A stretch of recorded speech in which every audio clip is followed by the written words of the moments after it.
El Trofeu Català de Resistència a Terra ha celebrat la quarta cursa de la temporada a Santa Eulàlia de Ronçana.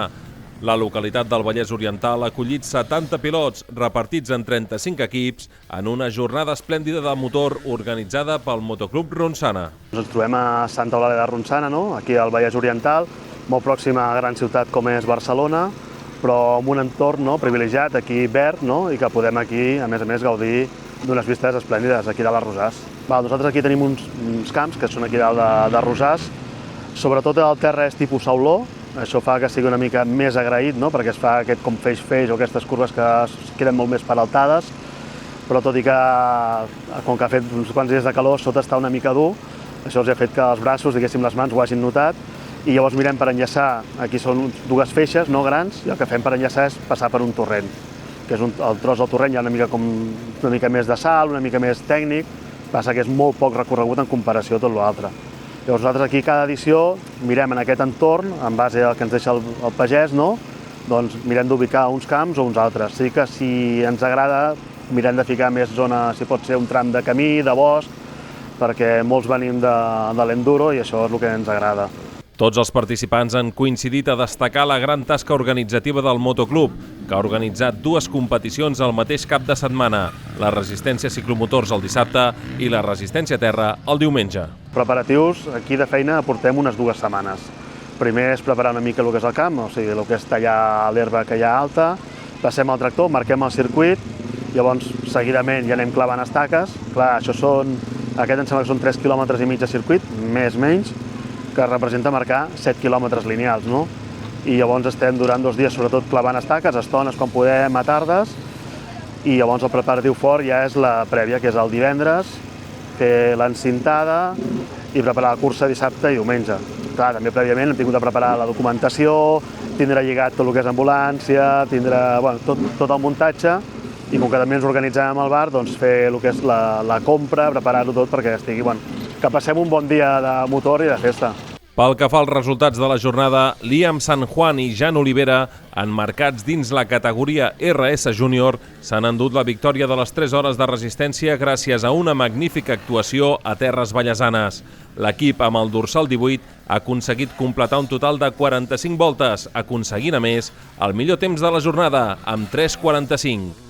L'únic equip capaç d'igualar les 45 voltes de San Juan i Olivera ha estat el format per Nil Pallarès i Nil Rojas, també marcat dins la categoria júnior, que ha creuat la bandera de quadres a poc més d'un minut dels guanyadors. La veritat que la cursa ha estat molt bé, terreno... ahir va ploure, ha acabat molt bé també. Després el traçat molt bonic i bastant tècnic i divertit. I res, hem disfrutat. He sortit jo el primer i he pogut sortir ja des de la primera volta mantenint la primera posició i hem seguit amb un bon ritme, hem sigut constants i hem pogut anar-nos escapant dels altres i així fins al final. El top 3 de la categoria júnior l'ha completat el duet format per Martí Banyeres i Joana Gumeniuk, la pilota amb millor registre de la jornada. Me ha gustado mucho, sinceramente, porque es diferente de lo que hago yo normalmente. Es un circuito plano, con muchas curvas, sin muchas roderas. Y normalmente estoy acostumbrada a circuitos con muchas roderas, muchos saltos.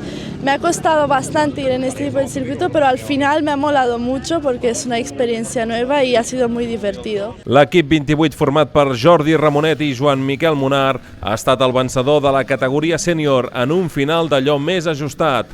El català i el balear han completat 44 voltes, superant únicament per 19 segons de marge el segon classificat, l'equip 29, integrat per Marc Molins i Antonio Martínez. El tercer calaix del podi de la categoria sènior l'han completat Hugo Cuesta i Adrià Cambra, amb 43 voltes. Valoració a nivell d'organització, un 10. Les persones o la gent que han organitzat carreres saben la feina que hi ha darrere i per això els he donat l'enhorabona, perquè començant per els trofeus, que són elaborats i molt guapos, i acabant per les condicions de la pista, el traçat i les condicions que han anat regant, vull dir, han anat cuidant les condicions, han fet tot el possible per millorar o que estigués en el millor estat possible, això és d'admirar i per molt més, així que enhorabona al Motoclub Ronçana i un 10. Com diu ell, valorar molt la feina que ha fet el motoclub i la federació com han tingut el terreny del circuit, perquè el dissabte es va fer carrera de ciclomotors i avui resistència a terra amb les motos grans. I això, hem pogut tenir una carrera, ens hem administrat bé els temps, no hem tingut errades greus, no hem tingut caigudes i hem pogut fer una bona feina entre els dos i aconseguir la victòria.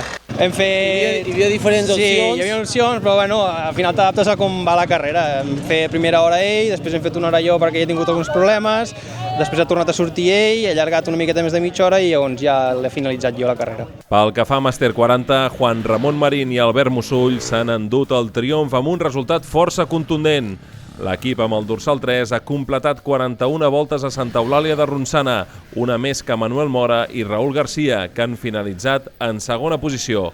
El top 3 de la categoria Màster 40 l'han completat amb un registre de 39 voltes Jairo Cano i Joan Argemí. Finalment, la categoria dels més veterans, Màster 50, ha estat també la que més emoció ha presentat, amb dos equips lluitant per la victòria final fins a l'últim revolt del traçat. Després de 3 hores de resistència, Pere Caro i Carlos López han creuat la bandera de quadres en primera posició amb 9 dècimes de marge sobre el segon classificat, l'equip amb el dorsal 10, integrat per Jordi Rossell i Jordi Reig. Arturo Marichalari i Martí Puigrodon han completat el tercer calaix del podi.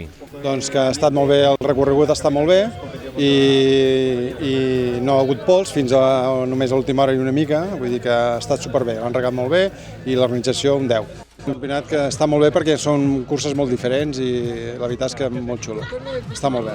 Canyamars el 2 de novembre i Santa Creu de Jutglar el 16 de novembre tancaran la temporada del Trofeu Català de Resistència a Terra 2025.